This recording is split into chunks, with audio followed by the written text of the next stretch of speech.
오늘 우리가 나눌 본문도 이 땅에 하나님 나라가 오게 하시는 예수님의 사역을 다루고 있습니다. 예수님은 오늘 본문에서 가난하고 억눌렸던 한 사람을 고쳐 자유하게 하십니다. 그 사람은 중풍병자입니다. 그는 사지가 마비되어 전혀 움직일 수 없는 환자였습니다.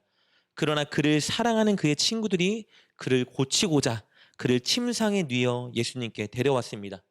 그의 친구들이 이렇게까지 수고를 마다하지 않고 침상을 메고 나온 이유는 예수님께서 그를 고쳐줄 수 있다는 믿음이 있었기 때문입니다. 그들은 예수님에 대한 소문을 들었고 그 소문으로 인해 그들 마음에 믿음을 가졌던 겁니다. 그러나 막상 예수님이 계신 곳에 다다랐을 때 그들은 큰 문제가 있다는 것을 깨달았습니다. 예수님께서 한 집에서 말씀을 전하고 계셨는데 예수님의 말씀을 듣고자 모인 무리가 너무 많았던 것입니다. 문 밖에까지 사람들이 둘러싸고 있어서 도저히 그 문을 헤치고 예수님께로 나아갈 수가 없었던 것입니다. 예수님과의 만남을 가로막고 있는 장애물이 있었던 거예요. 그러나 중풍병자의 친구들은 포기하지 않고 방법을 생각해냅니다. 그리고 예수님이 계신 집 지붕을 뜯어 친구가 탄 침상을 천장에서부터 예수님께 내려 예수님을 만나게 하도록 실행합니다. 18절 19절 말씀입니다. 한 중풍병자를 사람들이 침상에 메고 와서 예수 앞에 들여놓고자 하였으나 무리 때문에 메고 들어갈 길을 얻지 못한지라 지붕에 올라가 기와를 벗기고 병자를 침상째 무리 가운데로 예수 앞에 달아내리니 예수님은 그들의 믿음을 보셨습니다. 예수님이 중풍병자를 고쳐줄 수 있다는 그 믿음으로 친구를 침상에 메고 온 그 친구들의 수고, 그리고 어떻게 해서든 예수님을 만나게 하고자 지붕이라도 뚫고 침상을 천장에서부터 내리는 그들의 열정, 그것을 보시고 예수님은 중풍병자를 치유해 주십니다. 그런데 예수님께서 중풍병자를 치유하기 위해서 그에게 한 말은 보였던 모두를 벙찌게 만들었습니다. 이제 예수님 앞에 선 친구들, 그리고 중풍병자가 기대한 말은 예수님의 이런 대사였을 거예요. 네 병을 고쳐주마. 치유되었다. 그런데 예수님은 예상 밖의 한 대사를 던지십니다. 20절 말씀입니다. 예수께서 그들의 믿음을 보시고 이르시되 이 사람아 내 죄사함을 받았느니라 하시니. 무슨 말이죠? 몸이 아파서 움직일 수 없어 큰 병에 걸려 온 사람에게 죄를 치유해 주기는커녕 죄사함을 받았다 선언해 버리십니다. 이 말은 너무 황당한 말이기도 하지만 동시에 굉장히 파장을 일으킬 수 있는 말이었습니다.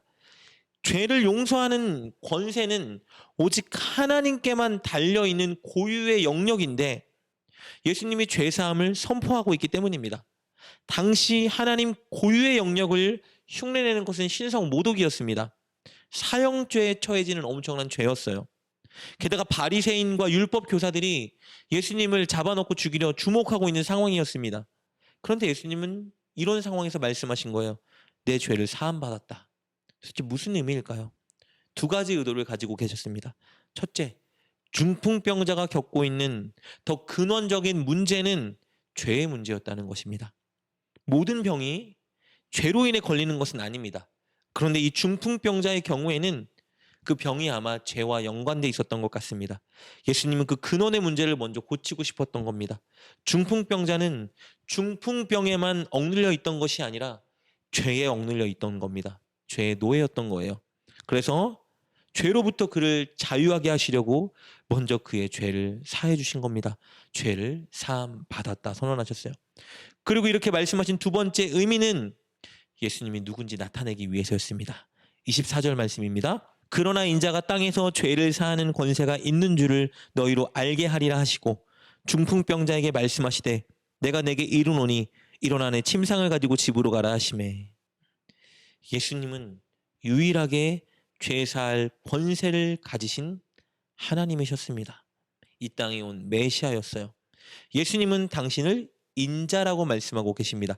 24절 그러나 인자가 땅에서 죄를 사하는 권세가 있는 줄을 너희로 알게 하리라 하시고, 이 인자라는 호칭은 다니엘 7장 13절 14절에 기록된 말씀입니다. 이 표현은 구원과 심판을 가져올 종말론적 메시아를 가리키는 거예요. 예수님은 당신이 구원과 심판을 주는 메시아라는 사실을 천명하고 있는 겁니다. 동시에 당신의 사역이 우리 인류가 가진 죄를 씻어주는 것임을 예수님께서 말씀하고 계신 겁니다. 이렇게 진정한 뜻을 선포하신 후에 곧장 중풍병자에게 이렇게 말씀하셨죠. 일어나 내 침상을 가지고 집으로 가라. 그러자 그가 즉각 나음을 입습니다. 25절입니다. 그 사람이 그들 앞에서 곧 일어나 그 누웠던 것을 가지고 하나님께 영광을 돌리며 자기 집으로 돌아가니. 이렇게 중풍병자는 죄와 질병으로부터 자유함을 얻고 하나님의 나라를 맛보았습니다. 오늘 본문은 중풍병자의 치유를 통해서 예수님이 어떤 분인지 우리에게 가르쳐주고 있습니다. 예수님은 가난한 자에게 복음을 전하시고 억눌리고 포로된 자를 자유케 하시는 구원자 메시아이십니다. 그리고 죄사함의 권세를 가지고 우리를 죄로부터 구원할 우리의 유일한 메시아이십니다. 이 메시아 예수님 앞에 우리는 올바른 반응으로 나아가야 합니다. 첫째, 그것은 중풍병자의 친구들이 가진 믿음입니다. 예수님이 치유와 자유함을 주실 메시아인 것을 믿고 그들은 끝까지 예수님을 만나기 위해 나아갔죠. 우리도 마찬가지입니다. 수고로움이 있고 장애물이 있어도 우리는 그 모든 것을 감수하고 극복하고 예수님을 인격적으로 만나는 그 자리에 나아가야 합니다. 늘 예배를 통해 예수님을 만나기 위해 애써야 합니다. 늘 말씀을 읽고 묵상하는 자리, 기도하는 자리를 붙잡고 예수님을 만나야 합니다. 피곤하여도 수고롭고 번거로워도 우리를 예배의 자리, 기도의 자리, 말씀과 묵상의 자리로 설 수 있도록 결단해야 합니다. 그럴 때 우리는 예수님과의 만남을 통해 하나님 나라를 경험할 수 있게 될 것입니다. 그리고 두 번째 반응은요, 늘 우리의 죄를 예수님께 아뢰고 회개하는 것입니다. 예수님은 죄사함의 권세를 가지고 계신 분입니다. 우리가 진정 우리의 죄를 예수님께 자복하고 가슴 아파할 때 예수님은 우리를 죄에서부터 자유하게 하시고 더 나아가 죄에서 승리하게 하실 것입니다. 이 땅에 오신 메시아를 만나기 위해 늘 노력하십시오. 그리고 이 땅에 오신 메시아께 늘 죄를 자복하고 죄에 대한 승리를 간구하십시오. 그리하여 날마다 승리하는 하나님 나라에 사는 여러분 되시길 주님의 이름으로 축복합니다. 기도하겠습니다.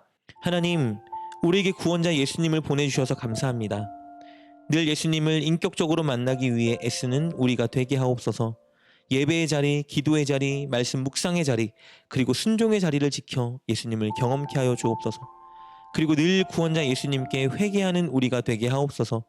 늘 우리의 죄를 자복하고 죄에 대한 승리를 간구하여 날마다 죄로부터 자유한 우리가 되게 하옵소서. 예수님의 이름으로 기도드립니다. 아멘. 오늘 말씀을 통해 깨닫고 결단한 것은 무엇입니까? 그것을 붙들고 하나님께 기도합시다. 그리고 그렇게 실천하며 하루를 살아가는 여러분 되시길 주님의 이름으로 축복합니다.